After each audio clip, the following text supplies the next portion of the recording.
Hi, everyone, and welcome to my corner. So, last week, Elizabeth Gilbert came to Montreal, and I got to go and see her.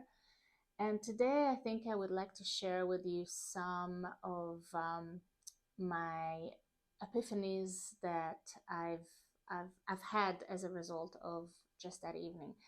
But before I tell you about the evening itself, I think I want to tell you a backstory which I think will probably tell you more about the greatest lesson that I've taken from that talk than the actual evening itself. So last week, when Elizabeth Gilbert came to town, I was in this introspective place where I was questioning a lot of the things that I was doing, questioning some mindsets that I had about creativity, subconscious and conscious. Um, I was also working on launching a program that makes me feel very vulnerable. It certainly takes me out of my comfort zone, and it required me to make a video. And despite the fact that I have made a few, and if I have fooled you into believing that I'm comfortable in front of the camera, let me tell you, I am not. And every time I make a video, it takes a lot out of me. And I procrastinated by researching all these people with more experience, years of experience, who had the professional equipment. They were flying drones and going to beautiful places. And I watched in awe and admiration and envy, and I dug myself deeper and deeper into the hole of let's just disappear and forget about it. What do I have to offer? There's no way I can compete. I work with a tripod and a ring light and an iPhone. And I'm pretty proud of myself that I even mastered these simple skills. I don't see myself flying drones anytime soon. And so I moved on to doing other things. I procrastinated some further. And then my friend Liam sent me a message reminding me about this evening, which I knew about, but I didn't think it was worth the money for me, or I was worth the investment in such an evening. I am a fan of Elizabeth Gilbert. I have turned to her often for inspirations. I totally agree with her approach that the creative life should be kind and enjoyable and not a torturous endeavor. And at the same time, it comes with fear and feeling uncomfortable. So I didn't think that she had anything new to offer me that evening. But my friend Liam is such a generous soul that he sent me a few minutes later an email with a ticket. So he basically gave me no choice but to go with him. And when I opened that email, I actually cried um, because I really appreciated the gesture. My friend Liam is a student, so this was a very generous, kind gift on his part. And so I called him in tears to thank him. And all he said was like, "You didn't think I was gonna go and see Elizabeth Gilbert without you, did you?" And so I got myself quickly ready. I got out of the house, and it was actually a spectacularly sunny day. And I decided to walk through the mountain. I was listening to some music, some Israeli rock from the 80s. I make no apologies for my choice of music. It cheered me up, it did the job.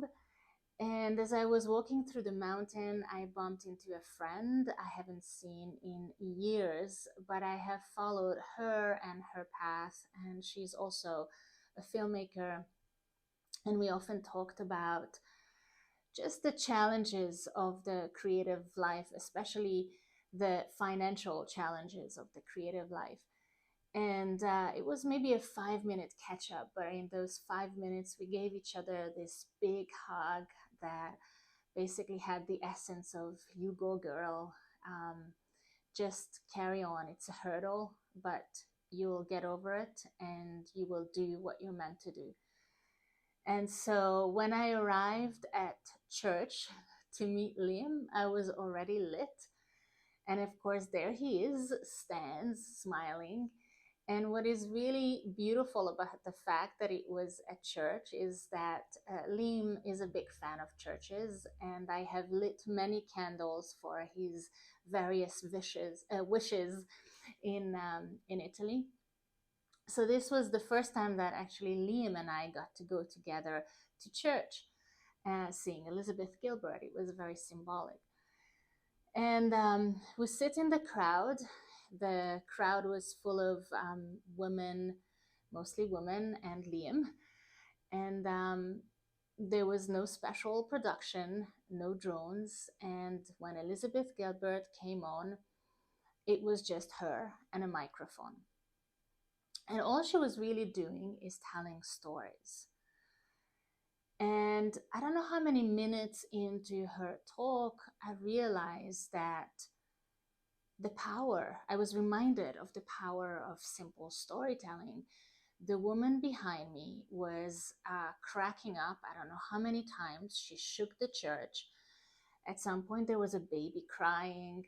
I had tears in my eyes several times, and there were no special effects. And that was probably the greatest reminder I could have about just the simple power that stories have to connect us. And if they come from an authentic place, which we all felt that they were, that they have this magnificent power to make us feel as one. And we could all relate, and it doesn't matter what background we came from, what race or color we had. It was just this just a moment of humanity where we're listening to stories and feeling each other and the energy in the room.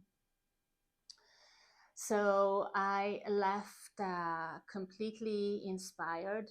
I will mention that I got to ask her a question which I've been dying to know all these years. I wanted to know if she kept up with her Italian, and she hasn't, but I have, and I intend to.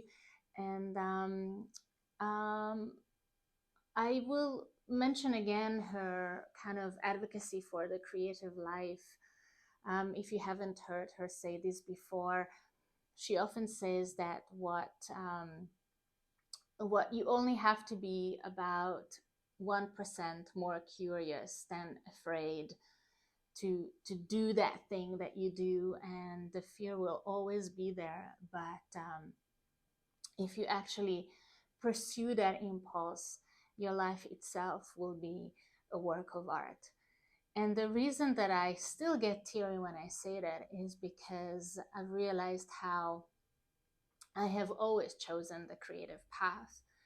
And despite the fact that it has come with not small amounts of challenges and definitely some financial sacrifices, um, I have also gained the most extraordinary experiences, and a good friend like Liam, who was sitting next to me at church, amongst others.